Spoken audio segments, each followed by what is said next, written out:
هر وقتی که صحبت از دوستی و برادری و اخوت و رحم و شفقت صحبت می‌رود، اون صحبت مبارک و برکت است.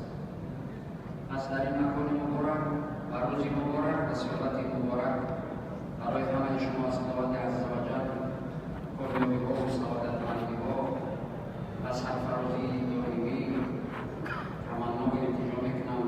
خداوند عزوجل همیشه کامیابی و سعادتمندی برای همه شما و خانواده شما و همه اونهایی که از شما امیدها و آرزوهای خیلی زیادی دارند، برای همه اونها تمنا و التجای سعادتمندی دارند. خداوند و مقصد برساند.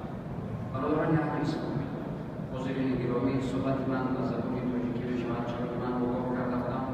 اگر اینجا ملت‌هایی باشند که من رو نمی‌فهمند، من بسیار عذر می‌خواهم.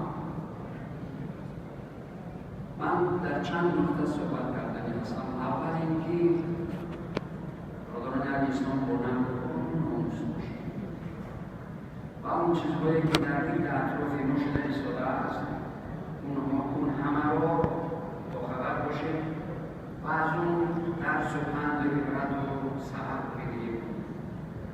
من این سخن را چرا میگم؟